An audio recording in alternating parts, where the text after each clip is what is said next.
Hello students, hi. Students, today we are focusing on all partner insolvent question. All partner insolvent, हमने one partner insolvent देखा, हमने two partner insolvent देखा. Today we are focusing on all partner insolvent. तीनों के तीनों partner या दोनों के दोनों पार्टनर इंसॉल्वेंट हो गए, इन दैट केस क्या करना है? तो स्टूडेंट्स इसमें कुछ थियोरी है, अपने बुक में पीडीएफ फाइल में भी दी है, you can go through that. Okay, so उसके हम लोग एक 2 से 3 सम करेंगे. इसमें बेसिकली क्या होता है, all partner insolvent, one partner insolvent, two partner insolvent में हमने क्या देखा, अगर एक पार्टनर पैसा नहीं पे करता है तो उसकी deficiency is borne by the other partner. But यहाँ तो ऑल पार्टनर इंसॉल्वेंट हो गए, तो क्या करना है? तो in that case some point of view हमें क्या करना है, वो 3 अकाउंट तो हमें बनाने हैं, realisation, partners capital and cash back. But यहाँ पर क्या करना है मालूम स्टूडेंट्स, जो भी एक्सटर्नल लायबिलिटी है that you have to prepare a separate account for that. हम लोग अभी तक क्या करते थे, जो भी एक्सटर्नल लायबिलिटी होती थी वो रियलाइजेशन के क्रेडिट साइड पे ट्रांसफर करते थे. बट अभी यहाँ पर ऐसा नहीं करना. हमें क्या करना है, हमें जो भी एक्सटर्नल लायबिलिटी उसका भी सेपरेट अकाउंट बनाना है, जैसे creditors, bank overdraft, bills payable, outstanding expense, सबका सेपरेट अकाउंट बनाना है. और वो लायबिलिटी को सब जो भी उसका बैलेंस है वो सेपरेट अकाउंट में ट्रांसफर करना है. और यहाँ पर एक नया अकाउंट बनाना होता है, दैट इज डेफिशिएंसी अकाउंट. और यहाँ पर हमेशा हर क्वेश्चन में क्या होता है, हमारा कैश बैंक टैली होता है. यहाँ पर कैश बैंक टैली नहीं होगा, यहाँ पर डेफिशिएंसी अकाउंट टैली होगा लास्ट में. ओके, सो जितनी भी लायबिलिटी उसका सेपरेट अकाउंट बनाना है और एक नया अकाउंट बनाना है डेफिशिएंसी, जो लास्ट में टैली होगा. इस बार कैश बैंक टैली नहीं होगा, इस बार डेफिशिएंसी अकाउंट टैली होगा. ठीक है, सो क्या है वो question, let us solve the question. एक 2-3 क्वेश्चन सॉल्व करेंगे तो आपको समझ में आ जाएगा एग्जैक्टली क्या है. सो ऑल पार्टनर इंसॉल्वेंट के कुछ 3 क्वेश्चन अपने बुक में दिए, तो मैं तीनों के तीनों सॉल्व कर दूं. तीनों थोड़ा थोड़ा 19-20 का फर्क है, थोड़ा थोड़ा डिफरेंस है, तो तीनों कवर अप कर लेंगे तो all the varieties would be covered up. तो let's come to the question, और फिर जैसे क्वेश्चन आता है मैं वो क्वेश्चन पे आपको पॉइंट पे बताते जाता हूँ कैसे क्या करना है. So come to question number 1 of all partner insolvent. I am reading the question, marking कर लेते हैं कौन सी चीज किधर जाएगी. पहला, balance sheet of Rupali, Deepali and Mitali who shared profit and losses in the ratio 2:2:1. Capital दिया है वो चला जाएगा पार्टनर्स कैपिटल में. 2 पार्टनर का लायबिलिटी में दिया है मतलब क्रेडिट बैलेंस, और एक का असेट में दिया है मतलब डेबिट बैलेंस. क्रेडिटर्स और बैंक लोन, अभी ये तो एक्सटर्नल लायबिलिटी. वैसे नॉर्मल क्वेश्चन में we transfer to realisation credit, but all partner insolvent का क्वेश्चन आएगा तो सेपरेट अकाउंट बनेगा और उधर ट्रांसफर हो जाएगा. बैंक लोन के ब्रैकेट में एक इंपॉर्टेंट चीज बोला है, with a charge on stock. मतलब इसका क्या होता है कि बैंक जो लोन लिया है ना, स्टॉक को गिरवी किया हुआ है, मॉर्गेज किया हुआ है.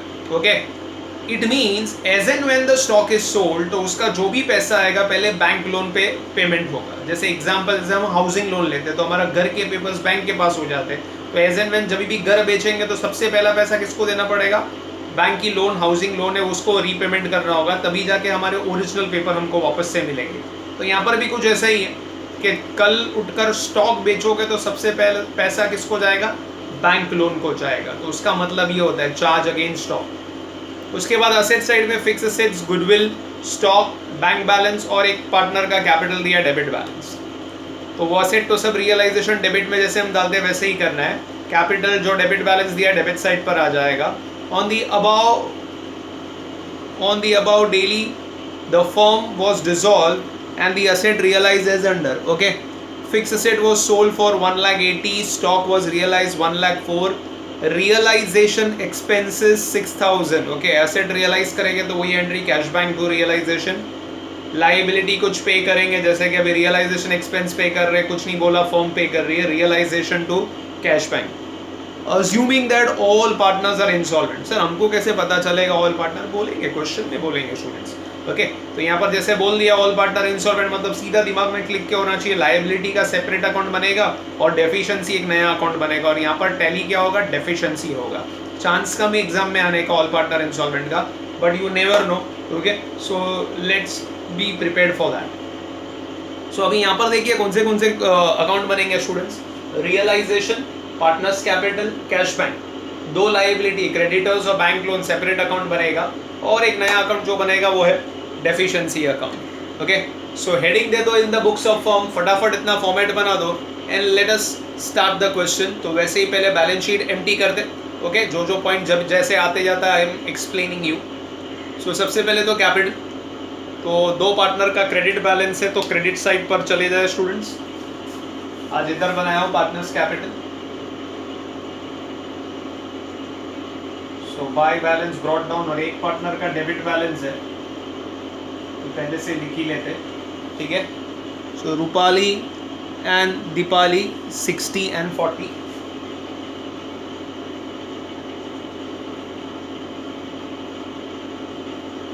सो रूपाली और दीपाली 60 and 40 और मिताली का ये साइड है तो पहले ही लिख ही लेता हूँ मैं, उसका भी 40,000 है बट डेबिट बैलेंस है 40,000.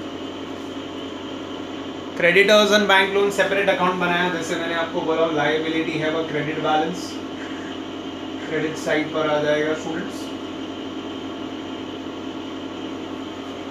Creditors is 240 and loan is 1 lakh.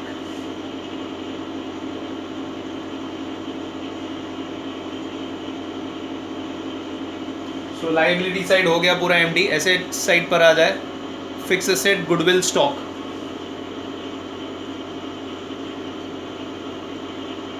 Sundry assets,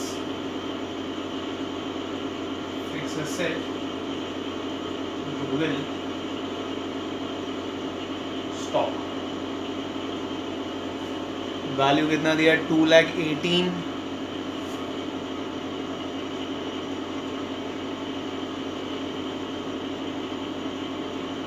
60,000 and 1,20,000. Total कर लेते स्टूडेंट्स उसका.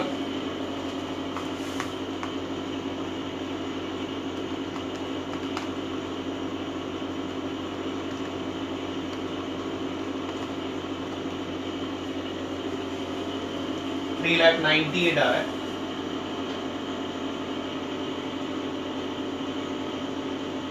$3,98,000. बैंक बैलेंस दिया है 2,000 रुपया. एसेट है डेबिट बैलेंस 2,000. कैपिटल तो ऑलरेडी हमने लिख लिया है, ठीक है. अभी एसेट रियलाइज करेंगे. फिक्स एसेट्स और स्टॉक के बारे में बोला है मैंने आपको स्टूडेंट्स, पहले भी बताया हुआ है कि जितने भी एसेट है सब सोल्ड आउट होने चाहिए. कुछ नहीं बोला तो बुक वैल्यू पे सोल्ड आउट करेंगे. Only goodwill, if nothing is said you have to assume that realise nothing, zero.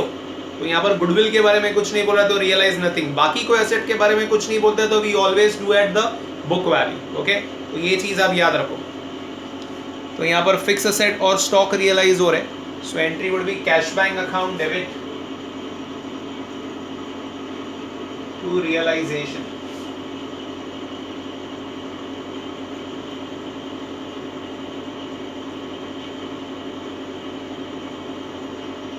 तो बाकी एसेट कुछ नहीं बोला तो बुक वैल्यू, गुडविल कुछ नहीं बोला तो रियलाइज नथिंग. ओके, ये चीज हमें याद रखनी है. हाँ, उसके बाद कितना बोला है value? Fix asset is 180 and this is 1,04,000. 1,80,000 and 1,04,000. Okay, so हो जाएगा 2,84,000.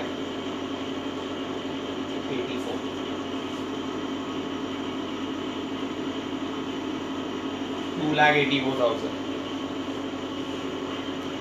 रियलाइजेशन एक्सपेंस कुछ नहीं बोला, means firm is paying. So realisation expense account debit या realisation to cash bank, bracket में एक्सपेंसेस पेड. अमाउंट कितना है स्टूडेंट्स? 6,000.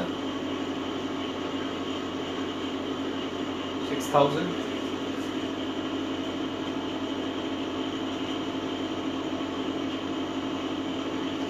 ठीक है, 6,000. बस अभी कुछ नहीं बोला है स्टूडेंट्स, अभी और any no information is given further. तो अभी क्या करना मालूम? पहले रियलाइजेशन अकाउंट क्लोज कर दो. Okay, find out the profit and loss. Okay, realisation account पहले क्लोज कर लीजिए. So let us close realisation account. So I think so आपका डेबिट साइड ही ज्यादा दिख रहा है students. 398 plus 6,000 that is 4,04,000, right?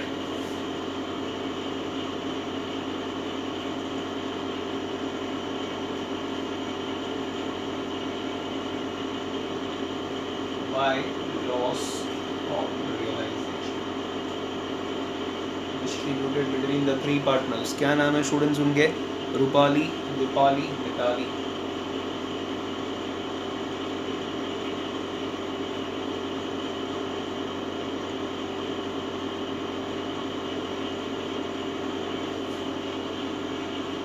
Rupali, Dipali, Mitali. 2:1, right?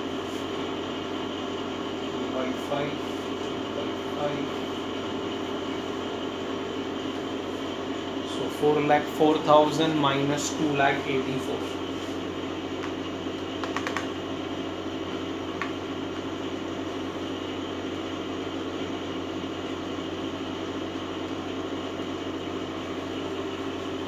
एक लाख 20,000 आ रहा है. 1,20,000 students. 1,20,000.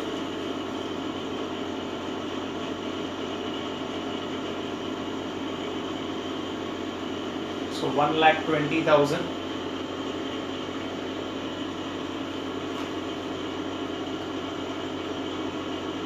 So 24, 48, 48. 24. So 1,20,000 divided by 5. और ये डबल है उसका. So 48, 48. चेक कर लो बराबर. अपोजिट साइड पर आ जाएगा.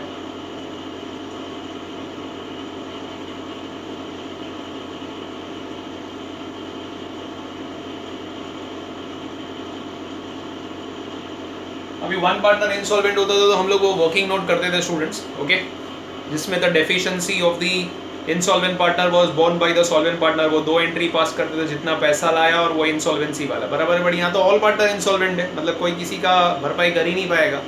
सो क्लोज कर दो तो जो भी डेफिसिट अमाउंट है will go to deficiency account. तो यहाँ पर डिफरेंस अभी कैश बैंक में नहीं जाएगा, किधर जाएगा? डेफिशिएंसी में जाएगा.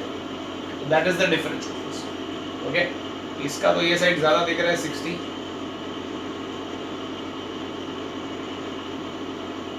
डिफरेंस आ रहा है 12,000. इसका ये साइड ज़्यादा है 48. इधर भी डिफरेंस आया, will go to deficiency account. Okay, इसका तो यही साइड ज़्यादा है 64. पूरा का पूरा ही डिफरेंस है. So this is deficiency.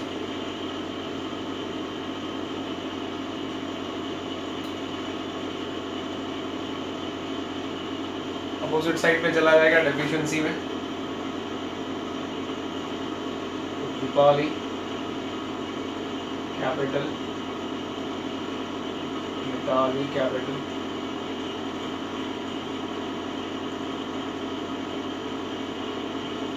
और रूपाली कैपिटल अपोजिट साइड पे.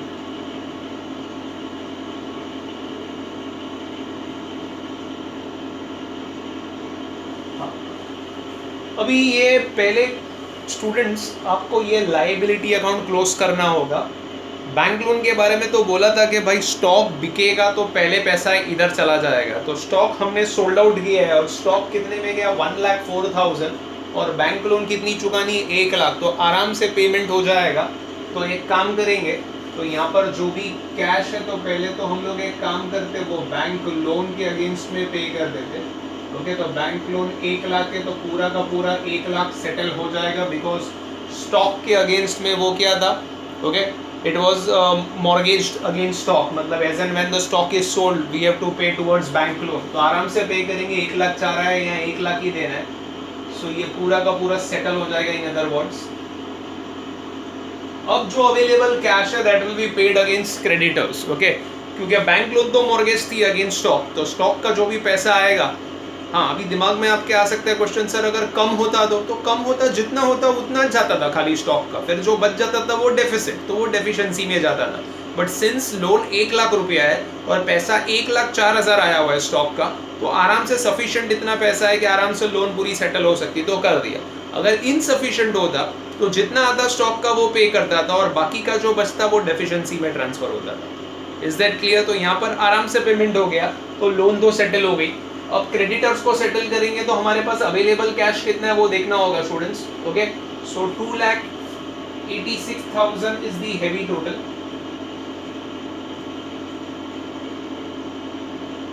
तो जो भी डिफरेंस है that will be paid towards creditors. Okay, so 2,86,000 okay minus 1,06,000 तो 1,80,000 आता है. स्टूडेंट्स एक बार फिर भी चाहिए तो कंफर्म कर लो. Okay, 286 minus 1,80,000 will be paid towards creditors. जैसे 240 की लायबिलिटी पर आपके पास कैश ही उतना बचा हुआ है तो जितना है उतना आप दे दो. So debit the receiver creditors to cash bank 180 और जो भी डिफरेंस आएगा that will go to deficiency account. To deficiency. So 240 minus 180 कितना आ रहा है? 60,000 60,000. ये अपोजिट साइड पे चला जाएगा इधर बाय क्रेडिटर्स 60,000. 60 एंड 12 is 72 और इसको आप टोटल कर दो 64 प्लस 8 इज ऑल्सो 72. वैसा he told you your deficiency account will tally. तो चेक कर कर आप देख लो आपका डेफिशिएंसी अकाउंट. ओके, सो वो आपका टैली हो जाएगा. तो यहाँ पर टैली कितने पे हो रहा है स्टूडेंट्स? 72,000. आई होप सो आपको क्वेश्चन समझ में आ गया. तो यहाँ पर टैली होगा आपका डेफिशिएंसी अकाउंट है जो टैली होगा. So bank loan was secured against stock. तो as and when the stock is sold पहले पैसा उधर जाएगा. तो स्टॉक में 1,04,000 आया जबकि लोन 1,00,000 थी तो पूरा का पूरा दे दिया उसका पैसा. ओके, और बाकी जितना अवेलेबल कैश है that is paid towards creditors. तो क्रेडिटर्स में कम पेमेंट हुआ, डेफिसिट हुआ, 240 देना था 180 दिया तो that will go to deficiency account. Okay, partners में भी जो भी डिफरेंस आएंगे will go to deficiency and ultimately यहाँ पर कैश बैंक नहीं, यहाँ पर डेफिशिएंसी अकाउंट लास्ट में टैली हो जाएगा. समझ में आया? ये एक टाइप का क्वेश्चन किया और दो थोड़ा थोड़ा अभी फर्क है. बाकी मेजॉरिटी 90% क्वेश्चन वैसे ही जाएगा.